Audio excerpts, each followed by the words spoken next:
I felt that was a very real and practical question, although I haven't checked it yet. I mean, I mentioned that a couple times, he didn't give me a feedback.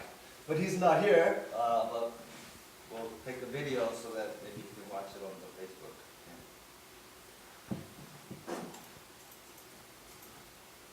So that is, how can I make my vision a shared vision? That was his question. And then his follow-on question was, how to get people to buy in, to get persuaded, to be sold on my vision so they can follow my vision. So if you think about that, I'm the CEO, okay, or I'm a leader in a situation, and I have certain vision about how things should get done, or how this business should be run, how this organization should be run. How can I get others to follow my vision and make it a shared vision? So that's the challenge. So then from that perspective, first thing that we can think of is, for Brandon to ask this question, what has to already exist? Yeah. Is the leader or assumed leader, is the person authentic? Okay, so he has some kind of power to ask this question, right? So he's an authentic leader. Okay. What else has to be true for these questions to make sense? Vision.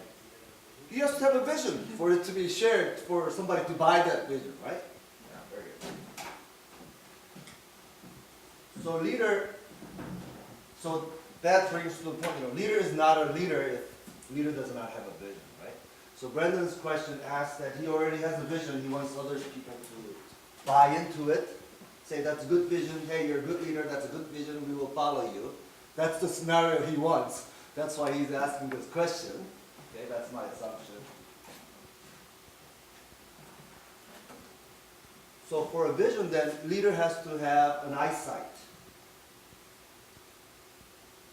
And from what he sees, then he needs to get an insight about what is most beneficial, what is most impactful, what is the right strategy, and so then he can create a vision.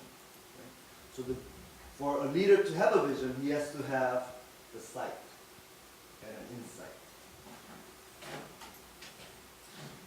So then the question is, how good are your eyes? if you're going to be a leader, how good are your eyes? To see the facts out there in the market, right? So if you're running a business, then you're running a business within the context of a market. And so there are trends in that market, there are opportunities, there are threats, there are different players. Okay. How good are your eyes in seeing those things? Seeing the facts, seeing the patterns. Also, you're leading an organization. That means people, you want these people to follow you, then how good are your eyes in knowing your people, reading their inner motivating factors, so that you can make connections, knowing their strengths and weaknesses, so you can best utilize them and develop them. And probably this is where the leader needs to start. How well do you know what you really want in terms of what values are important, what results are important for you? So a vision that matters to you as the leader, that makes sense and matters to others so that they can join you, and vision that is realistic in the marketplace. So a leader has to have this capacity to create a vision that makes sense. I want to start off by telling some couple stories. For a long time, I started as an entry-level person, right? And I moved up and worked in different capacities. And I was a kind of a senior staff person, lower-level manager type of person when I was working in the States. And then I came over here in Korea, and then I worked for smaller companies. So then I was able to take on executive positions and so forth. And then throughout those times, I had chances to coach the executives. So number of years, I started coaching executives since year 2000. And then I got a chance to be a CEO myself. And I tell you, it's very different coaching a CEO than being a CEO. Very, very different. It'll be very different to coach somebody who's running the SSMBA program versus somebody actually running the SSMBA program, right? If you're running the SSMBA program, you get lots of feedback directly. If you're advising the person, then you'll not be getting that feedback directly, right? So I was a CEO of a joint venture. So two companies invested each $1 million. And then one company lent another $1 million. So this company had $3 million, which is not a small amount in this Korean situation. And so we had 10 people. And I was a total failure. The end of the story is that I couldn't do the job.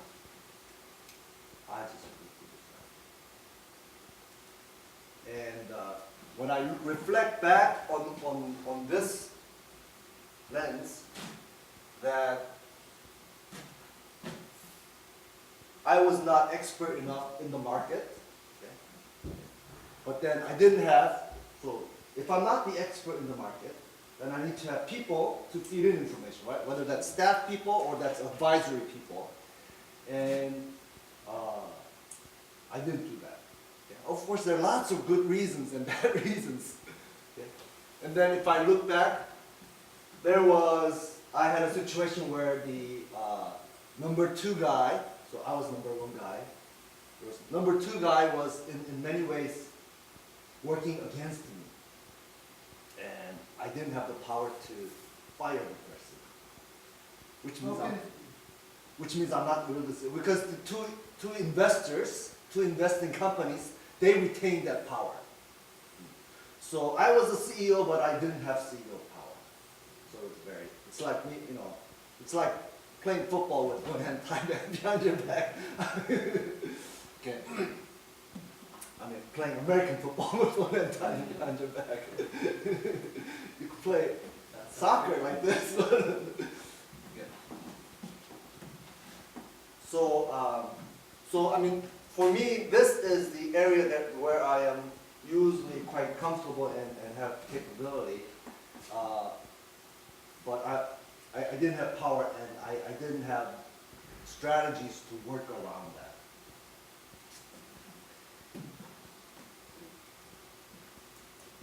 And then, even here, I mean, going in, I knew what was important to me and what was valuable and what values and what results I wanted. But when I continued month after month to be in a very difficult situation, the difficulty of the situation is that these two shareholders, we had shareholder meeting every week. Right? So that's a lot of oversight. A lot of oversight. Then I have to prepare for the meeting, I have to do the meeting, right? So,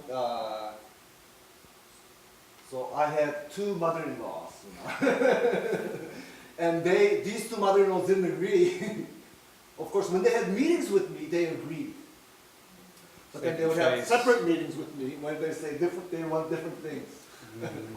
And I was not powerful enough to handle that. And so that I could not handle it. And I worked harder and harder. Harder and harder.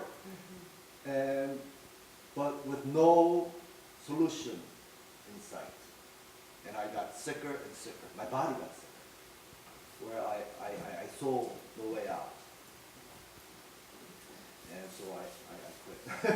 So that's how I exited this situation. Yeah. Looking back, I made a number of strategically bad moves.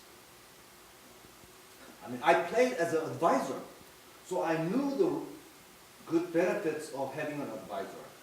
So I actually tried to have an advisor, but in the end, this number 2 guy kind of played a dirty trick on me and I couldn't spend that money.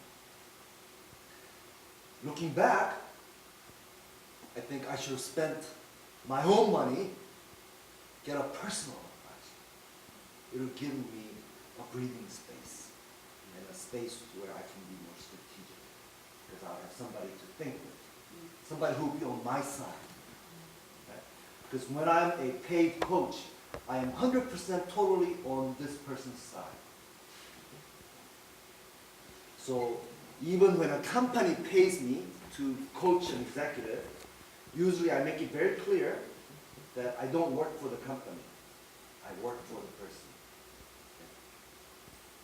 Usually that's how it runs. Because if I say, hey, the company is paying me and I work for the company, but I coach you, then the coach does not give me 100% of his or her confidence. Because I can report back, so that I don't report back and I work for the person. So that's how I normally how I work as a coach. And so looking back, I should have made stronger moves and played my role as much as I could as a CEO. Rather than saying, hey, they didn't give me CEO power, I played myself very small. Okay, then before that time, I worked for a mid-sized company here as an executive, and I ran the strategy department. We had 4 or 5 people, depending on the situation. And I worked with people's desires and what was important, so I developed them while doing the work. And I worked off of the things that I value, which is I like developing people, I like developing teamwork, team capacity. And so I did a number of things that were not well tolerated by the company, but that was good for my people and good for our function. Like, we had lots of meetings at Starbucks. The company management very Korean. They wanted to see people in their desks working. They think if they're not there, they're not working. We took walks and had meetings. We spent a lot of money at Starbucks because we think differently. People think more creatively. And then I told my senior staff, hey, you could do your work. Your work is a thinking work. You could do your work in a sauna, much better than at a desk sometimes. And he was a heavy smoker, so go smoke as often as you want. You could do better. A lot of smokers think better when they're smoking, And so that's the guy that I said, you like to read books, you feel better when you have books, so you can spend as much money as you want to buy books. Because I get back your thinking power. And so then I also recognized people, one of the staff that were leaving, and then I made a special recognition certificate and some gift money out of my own pocket, and had her call on her colleagues and friends in the company, and I gave her a going away ceremony. I let her do a farewell speech, and then I recognized her, and things like that. When I hired a person, I sent a letter to the mother saying, thank you for raising your daughter so beautifully, and I'll take good care of her. She's smart and so forth. So I did those kinds of things that were very out of the ordinary to bring this. But one of the things that I did do, once again, I was not the industry expert for that business. And there was a CEO and a COO. CEO was not really hands-on CEO. COO kind of ran the business and the organization. So CEO saw that his job was to do the strategy. And so I took that as an input, and I took a smaller boundary of my work. Whereas going back, I think I could have taken on a more strategic role. And, Why you choose Starbucks? oh, because I like Starbucks coffee, that's why. No, like you used to meet with other colleagues or other stuff in the Starbucks. Yeah, so I mean, I had a sizable room, so we often met in my room, but oftentimes, if I feel like we could talk more comfortably, I say, let's go down to Starbucks. That means you assumed that they would be more comfortable. Yeah, of course, yeah. I knew that. I think we have a comment on that. Yeah, of course. Maybe in my career, in our career is different situation. Yes, yes. There should be always a distance or a margin between the leader and the lower staff. Ah, Yeah. okay. I want to reserve that question to the end. I want to reserve that question today because, look, I believe you will also. should there be a distance? I read your mind. How about that? So that's a good question. Very good question.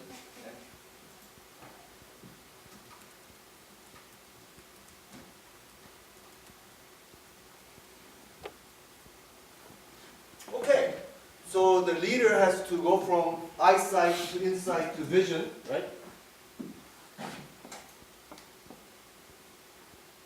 So the leader has to have the knowledge and the skills, knowledge to know the facts and the patterns, and the skills to bring that into a vision, or have that capacity in the team, right? And to have feedback in this process from the experts and the advisors. Okay. And I think a lot of times leaders are very cocky and they don't do this last part. They don't ask for advice and coaching. So I think this is what leader needs to do.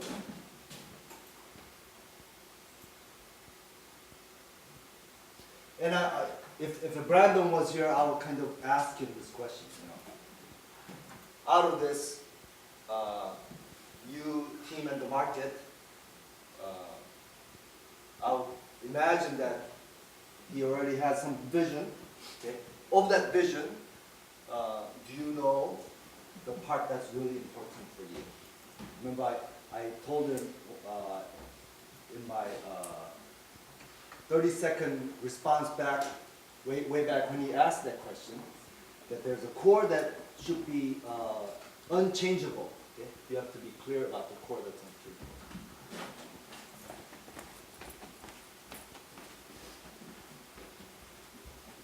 So I think there are two basic mindsets in getting people to follow your vision.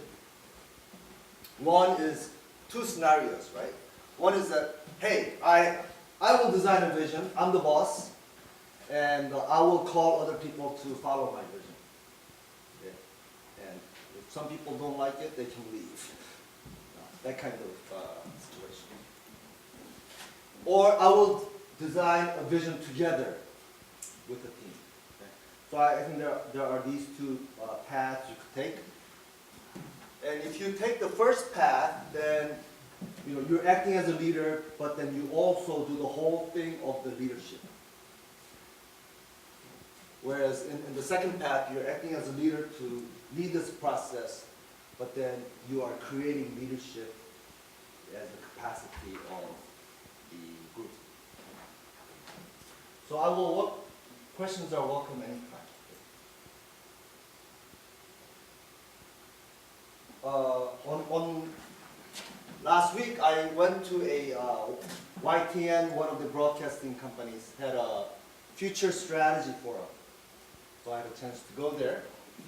And I interviewed this guy named Jim Bader. If you just look at the picture, you might think it's a female. He actually looks like that in person. So, who's Jim Bader? So he was the keynote speaker at this Future Strategy Forum. So Jim Dater is a colleague of Alvin Toffler. Alvin Toffler is a well-known futurist, future shock author. So Jim Dater's been futurist for 40 plus years. And he founded the Institute for Alternative Futures with Alvin Toffler in 1927. And that's a non-profit organization, and then they have a for-profit subsidiary that provides scenario-based planning for companies and governments and organizations. When I worked at Fannie Mae, we went through a big exercise on scenario-based planning, and I worked with that. There's also a different organization called World Future Society that I used to be a member of. And then he was president for 10 years for World Futures Studies Federation, which is an international NGO. So Alvin Toffler kind of addressed the business world, and Jim Dater addressed the governmental and societal world as a focus. And he was the first professor to teach future studies as a college course. And he did that at Virginia Tech, because he happened to be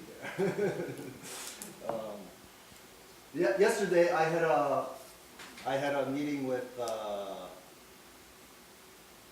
Ted Wallen, and so Ted had this opportunity to work with Blair Foundation, Tony Blair Foundation, on developing a course on faith and business.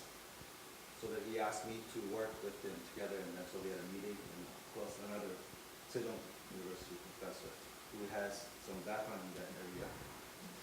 So then, if that comes to a fruition, then SSMBA will be first college that has a faith and business, some like value-based business or something like that. Theological business study? No, I mean, so things could be like, if you are true to the Islam, all the thoughts about Islam, then how do you run a business? How do you manage money? How do you manage people? So forth, things like that. If you're from a Christian perspective, then how do you manage people? How do you manage business? How do you manage relationships? Relationships. Theocratic. Yeah. So things along those lines. So then SSMBA would be the first college to have. So the Tony Blair Foundation is doing faith and technology, faith and science, and then nobody's doing faith and business. So Ted grabbed that, and so So it's kind of just applying and merging the concepts or the fundamentals of faith for business. That's right. That's right. I mean, there are a lot of there are a number of companies that are very value oriented, and out of that, I mean, I'm a Christian, so I know of some Christian companies that are very run with Christian concepts. So I'm sure that'll be true with other religious value systems. I hope that's banned. That's not allowed. What is not allowed? To like to form a business firm and the constitution of that business firm to be based on faith. Oh no, you could have companies like that. Community business or religious community business. Oh no, the company that I shared with you last class, Eland. Eland is well known as a Christian company, and they have over 100 pastors working in that company, on their payroll, 100 pastors. Well, their shops are closed on Sunday. Their shops are closed on Sunday. They hold worship during their work hour.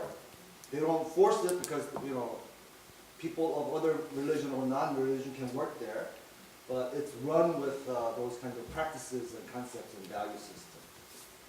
I know It's not clear for me. Seems problematic to me. I know of a company that I heard story of a company in the U.S. this guy, before they make important decision, company decision, he asked his people to go ask their wives or their spouses. Because he says, in the Bible, from a man's perspective, for example, a wife's, the woman has the sixth sense, right? Their intuitive sense is one of the ways to give advice and learning. So he has that kind of regular practice from his belief in the goodness of the teaching in the Bible. So anyway, yeah. What would you, if you had to pick one book, what would you say is the Bible of management? Bible of management. So like Built to Last or something like that. Right? I'm a fan of Peter. Okay. But then some people, people talk about that a lot, but in my opinion, the New Testament is the ultimate management Bible.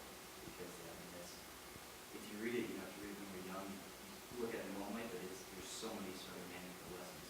So Yeah. I think there's a lot So of as a Christian and as somebody who's very interested in leadership and business, I've read books along those lines. There's a book called Business by the Book. This book meaning the Bible, Business by the Bible, things like that. Anyway, so we might have, of course, Tony Blair Foundation don't want to have just, they want to include all the religions, but then, Sejong might be playing a leading role. Why? Because Ted is here. Ted happens to be here. Just like that. He happens to be at Virginia Tech, and he did that, and then he's now the director is in Hawaii. He's 80 years old. Still very energetic. Very, 80 years old. Ted Bruner. No, this Jim Dater. In the audience, there was a guy who asked a question, and he said, I used to sit in your class, and then I became a professor, and I complete my career, and I retired, and you're still teaching. Because in Korea, you cannot be, if you're 80, you can't be a professor. When you're 65, you're out, and then if you were very good, they make you a professor emeritus, and they put you on payroll for a few more years, and then you're really out.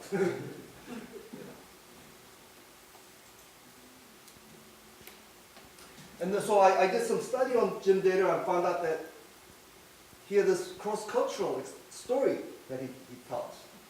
So in 1960, that's a long time ago, he went to Japan and lived there for 6 years. And he was really fond of the Japanese system, Japanese people. And so he really tried hard to become a Japanese. But his experience was that if he did something totally outrageous from a middle-of-the-road American perspective, hey, it was no problem in Japan. They just thought he was a foreigner. Okay? You understand that feeling living in Korea. Okay? I mean, I don't know. I don't know Japanese. So. But if he did something that was very normal, conventional, as a middle-of-the-road American, he was still treated as a foreigner and not embraced. So either way, whether he acted crazy or he acted very normal from his frame of reference, right? His American frame of reference, it didn't matter to the Japanese. He was just an outsider. And he really wanted to be a Japanese, So this was very frustrating for him. For 6 years. You can imagine. So Japanese was tolerated and rejected at the same time, right? It was okay for you to behave that way. We will make a big fuss, but you're not one of us.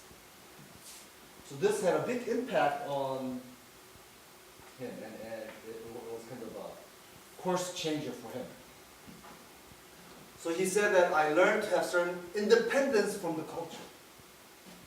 So this gave him a kind of a mental shock,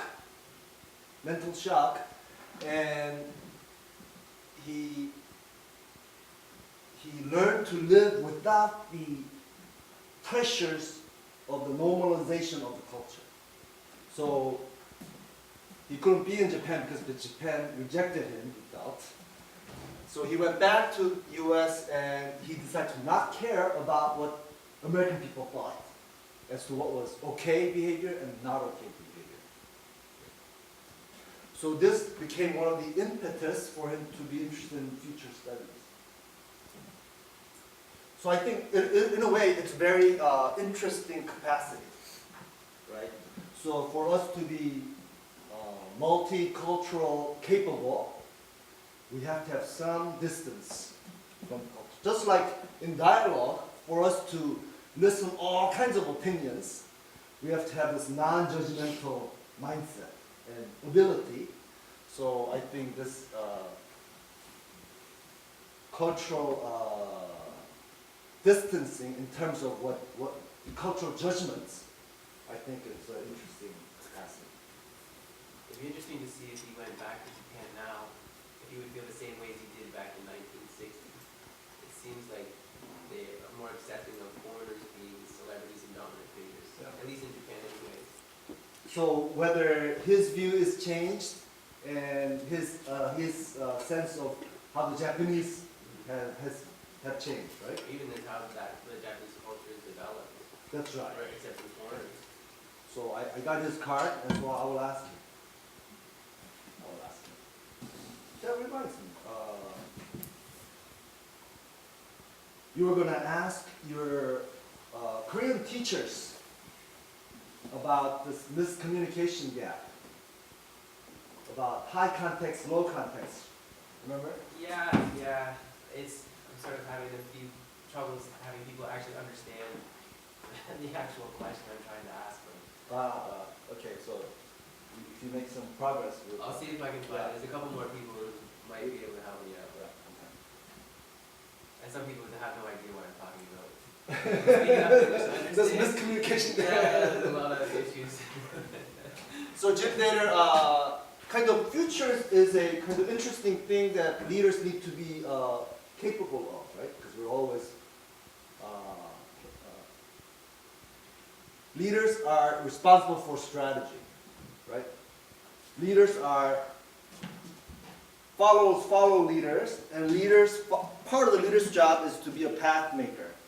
For you to know the right path to go, you gotta have a big picture about the future, right? So one way or another, you have to have some knowledge and insight about how the future will evolve. So he talks about this world future as having 4 possible scenarios. So he has this concept of alternative future. So you think about worst case scenario, just like Clay said, worst case scenario, best case scenario, what are possible scenarios, right? Back at MBA, when they did scenario-based planning, they had these kind of four scenarios. Worst case, best case, most likable, most likely scenario, and second most likely scenario, things like that. So one is that, the politicians, the economists, they like the economy to keep growing, consumers to spend more and more, and then this will grow, but he doesn't think number 1 will really happen. So he thinks number 2 could happen is that it's not sustainable, so it will collapse and then grow, like nature, And then if people don't like that, he says number 3 is possible, which is we do less of consumption as a whole, or total. So he talked about this number 3 scenario of conserver society, where you consume less of products, consume less of the environment. And so then he talked about you gotta have a different mindset to live like that.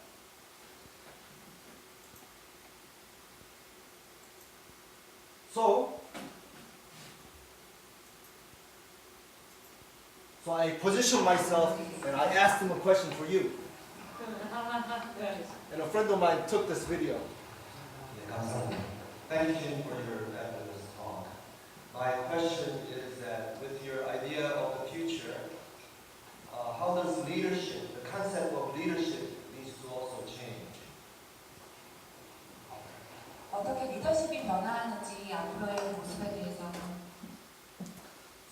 for me to ask that question, I had to have initiative. When they say any questions from the floor, I have to be in line of sight from the MC, the person that was presiding, and then I have to raise my hand like a rocket to be picked. Right? So I actually moved up the table and I positioned myself and I did that so that you could have the benefit. So that was my question. Right? How does concept of leadership need to change with this consume less based society? And he gave a very interesting answer. He said, in this kind of environmental friendly society, we're not going to need a leader. Leader will be no good concept. Instead, what we need is kind of a more kind of democratic, not complete democracy, but more democratic leadership. So we don't need leader who's charismatic, who knows it all, who has the direction like a general. We don't need that. What we need is a capacity of leadership in the society. So if we apply that to our company, we need capacity of leadership in the company, and not a leader like, even me for Samsung. So, with you in mind, after his talk, I followed him and I nailed him. I stood right in front of him. I said, I'd like to ask a follow-on question. I didn't just ask. I put a handphone in front of him, and I have this interview. Jim, that you answered my question during your session about the leadership of the future, that we cannot imagine one charismatic, all-powerful leader, either by talent or position, that everybody needs to be a leader, and then what that means is that we could have situational leadership so that everybody would be very much in the followership position, that people need to know how to follow well. Absolutely. As a society in harmony. But then my follow-on question is that even then, there has to be some kind of a organizational leadership role. Yes. So then how do you foresee that coming about? Well, it is important to distinguish between the leader and leadership. And the function of leadership is very important. Yes. And one way to do it is institutionalize it and structure it. And I think that's... Make it a function of the organization, the leadership. That's right. But then various ways for rotating the various positions. For example, in my department of political science, we have rotating chair. We don't have a permanent chair. And it's something no one wants to do, but it's an obligation for them to do the kind of things that a departmental chair does. We also use random choice a great deal, so that when we feel that there's so many people qualified for a position, that rather than trying to figure out the best one, just put all their names in a hat, and pull out one, and let that person exercise the position for a while. So if you really are serious about this, you have designated roles, but the way in which they are filled is by lot and by rotation. And if you know that every person in your organization might be selected, that's right. And you're going to make sure that person is intelligent and well-informed and well-educated. That's right. That's the thing about democracy. Most of us know we'll never be president, so we don't prepare. We don't prepare for it. But if we knew we had the chance, we'd want to make sure every person here is qualified to be a leader. That makes a lot of sense. My good friend Jim Ruff has this idea of wisdom council. Right. I think it's a good idea. So you select people by lot, and then they define the biggest problem to solve. That's right. There have been several experiments in that, and it actually works. If you have a community of people that care about what they're doing and want it to be successful, then you need to call on all of them. majority rule, that's the worst possible system, because you create innocent enemies as well as the power hungry. Coalition, yes, And so it's not a very good way. Working for consensus is certainly desirable most of the time, and then just choosing by lot. I think it'll work. Then what do you think about the process technology like the open space technology? Yes, I'm very much in favor of that because it allows people to move back and forth, and ideas come from everywhere, often anonymously. Right. I think that's important, that you don't know whether that came from your boss or from That's your right. son. That's right. That's right. And you treat them all with equal respect or disrespect. How about in terms of multicultural perspective? That, of course, is a big challenge here in Korea in many ways because of the homogeneous culture.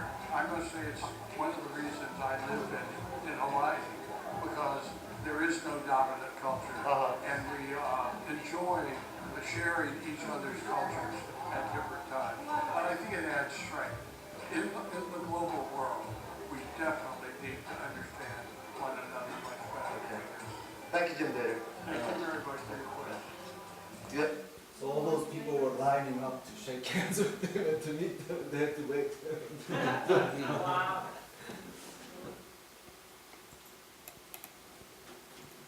So he thinks that rotating is a good way. That's right. Some kind of situational leadership in a big sense, right? So I mean, like Clay plays the role of the fund manager in doing this, right? But if we said, hey, we'll pick a lot, we'll do a lottery, and whoever gets picked comes up here for 10 minutes and does this exercise, then you would all be ready with something to do, right? So part of the leader's role is actually the top leader, right? The top leader of whatever the situation. So the ambassador would be the top leader in that situation, right? The president would be top leader of the country. CEO would be top leader for, right? Or particular subsidiary CEO would be leader for that, right? Whoever is the top leader is always thinking about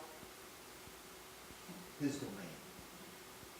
He cannot escape from it because it comes with the job. So this leadership teacher that I admire a lot, Barry Oshry, he says, if you wake up in the middle of the night and your palms are sweaty and you can't go back to sleep because you're thinking about how to solve this problem for the company, then you know you are a leader.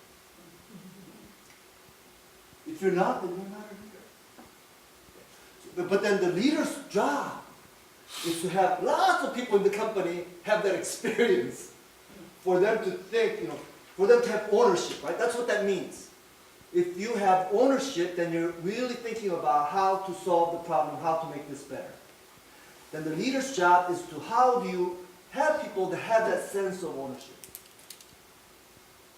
Yeah, for them to have that sense of ownership, they have to really feel like they are this group. So they have to have a lot of identity and membership in this group. And you need to push down the leader's sense of problem. Right?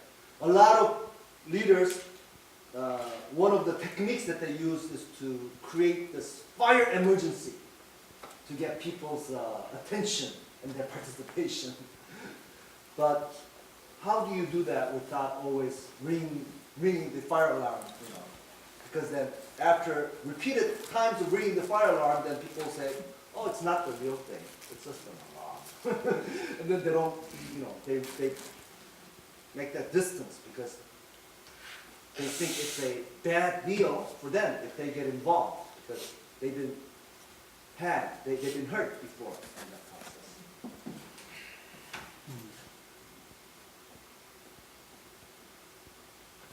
So I think one of the things that leader has to know, from my perspective, is what really is important for you. So that means a good leader has to know himself. If you are just, if you just go with what's the task that's given to you, and then you harness the people to accomplish that task, then I don't think that makes you a good leader. That might make you a good fighter with a team. But for a leader, I think a good leader has to have a long-term efficacy. That people to follow you for a long term. For that to happen, there has to be an alignment of purpose and alignment of motivation. For that to happen, you have to be very authentic and powerful yourself. And for that to happen, you have to know what matters to you. So a good leader, I think, has to do lots of self-discovery and self-maturation.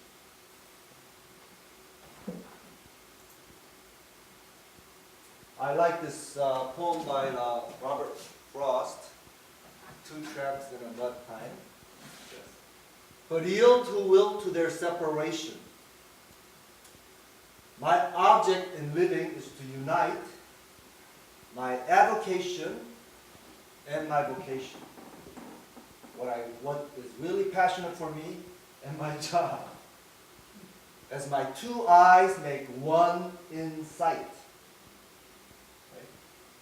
We see one thing, two eyes. As my two eyes make one in sight, only where love and needs are one, and the work is played for mortal stakes, is the deed really ever done? Is the deed ever really done for heaven and the future's sake? My favorite poet, David White, says this very well. I have a video of him. I was trying to look for that video clip, but I couldn't find it. So if you are a leader who matches your passion and your business and your organization, then you have a very powerful one focus. And then you can become a powerful person who is very true to yourself. Then you can always be that true self, right? Then you can have long-term effect and long-term following. That's my point.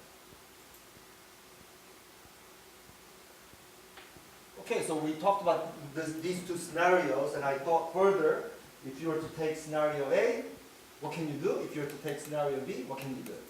Yeah. So if you were to take scenario A, hey, I have a vision, follow me. Scenario then, I think one is that you just keep telling your vision. You just keep telling your vision. You just make it known, make it known, make it known. Exposure. So then you let people do self-selection. And you keep telling until it gets into them as well. And then I think you have to sell, for Brandon, he has to sell to whatever is good, that he's a winner. So worthy of following. And then you have to sell them the benefits for them, right? Because in this sense, you have a vision and you want them to follow. For them to follow, you got to give them something in return. So think of many things you can give for that trade. And then create this sense of urgency for them to go, yeah. I'm going through this exactly right here. And some problems I'm hitting that I'd like to get your take on. It's just that I feel like getting a vision is intoxicating, and it's sort of, you want to share it with everybody, and you want to, but at times I sort of overwhelm the people that I'm trying to get involved in business with, just like it says there, keep telling the vision, you know, that sort of thing. They're like, enough. Does that mean, should I sort of calm down, maybe fine tune it more? Or does it mean that I shouldn't bother other people? That if they're not going to get it, if they don't, then, but at the same time, I sort of need these people for Nature Run, so does Yeah, so I mean, that depends on, I think, what your options are, right? If you're the CEO and you have other things that you can run the ball with, then there are, one way it's not communicating is because the values are very different. Okay? So just like Jack Welch said, if you got an employee whose values are very different from the company values, you drop them. Because they're more trouble in the end. It's not good for them, it's not good for the company. Right? If there are bad performer but matches in value, then you can grow them to be good performer. But if they're a good performer but has wrong match with the value, then they'll create more trouble. So it's good to separate. That's what they say. So then if you sense it's a kind of value conflict is very hard to harmonize. Right? Only way you can harmonize a value conflict is to agree on a bigger value. Right? So agree on a bigger value, bigger purpose, then maybe you can harmonize. Other than that, you cannot harmonize. What about just waiting for him to come around? I think one of the guys might be a little bit impressed, or just not quite in the best framework. Would you recommend sort of giving it, having faith that will come around, or try your losses? Yeah. I know. That's too little information for me to. Yeah. You could ask that question more in a dialogue.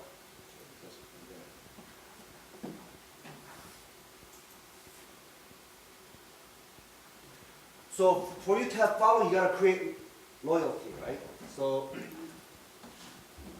I think a formula for creating loyalty is give them what they want, whether it's money, recognition, power. But in this scenario, where you are in control and you want followers, you give them power, but you still have 100% total power. They can just mess around with other people. You're not really sharing power, right, in this kind of scenario. But you give them positional power, you give them membership, okay? And you give them hope that you're the winner, and then you demand sacrifice. That actually, I think, creates more of loyalty. Being nice does not create loyalty. Being more demanding creates loyalty. So that I think this is one way, kind of fits with this kind of mentality.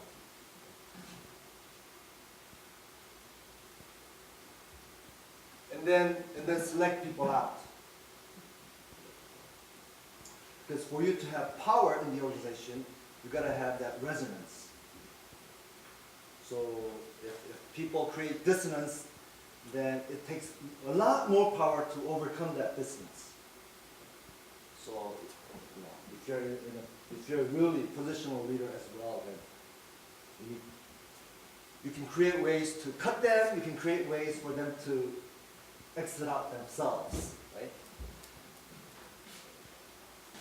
And then to get a following, show results and not their goals. So those are things that I thought of. If you were to do it together, okay, then I want to create a greater capacity that's beyond me, that's a function of the group for the vision itself, so that if I were to get hit by the bus, this vision will still exist. Okay? Then I think you need to be clear about what is the core philosophy value for you. And then be clear to yourself that everything else can be different. That it could have all these input and influence and stamping of other people that are doing this together with you.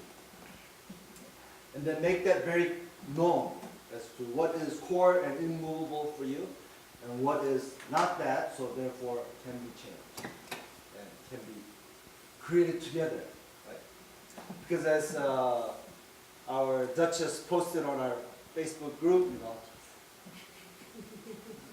that's her nickname on the. So, right, involvement, right, involvement, right. So this is a path to involvement.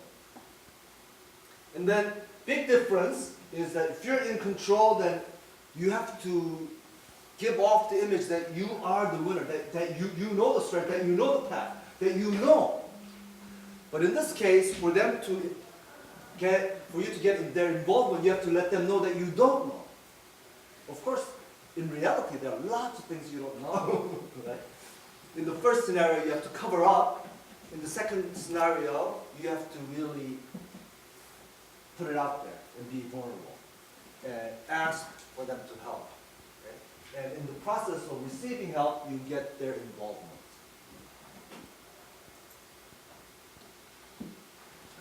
And then you would have to definitely use group processes to get lots of people's ideas and opinions and then to process that. So a couple of different things that I mentioned in my interview with Jim Dater. Well, one was a wisdom council. It's a process that's developed by this friend of mine, Jim Ruff. In the organization, it'll be like this. The SSMBA, right? Let's say we think of SSMBA as current and maybe past 3 years. Can we enlarge the concept of SSMBA? So current and last 3 years. So that'll make what? A little over 100 people, right? 100. So between 100 and 150 people.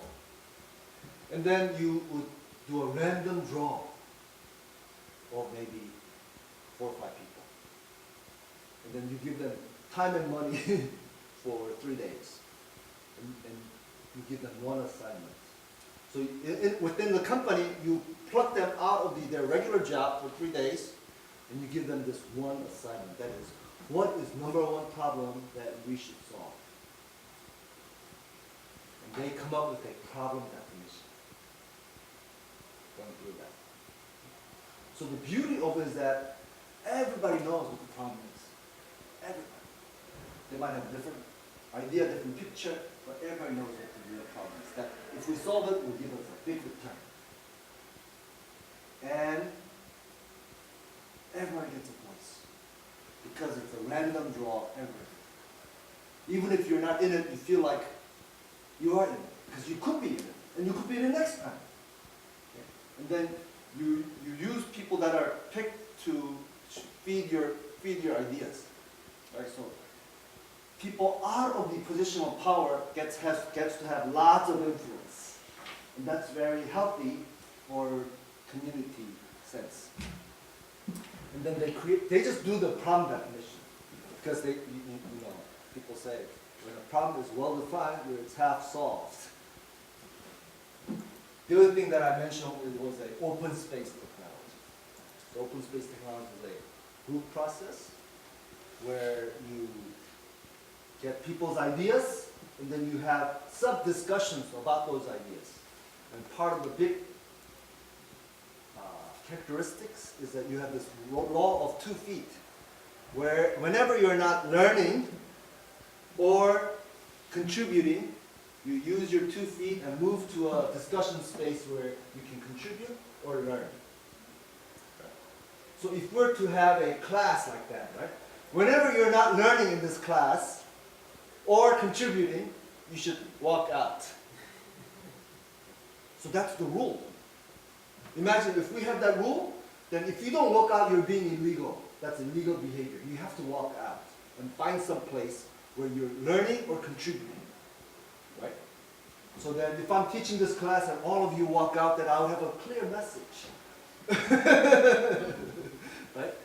And then I don't have anything to teach, right? So this discussion group, either the topic is bad or the leader is bad and people go out. So what you do is you go from hierarchical influence to more flattened influence. Everybody has a voice. So there are many of these group processes, and you use these group processes to give them sense of participation, voice, and throughout that, as a result of that, being involved in the process, they get a sense of belonging because they created it.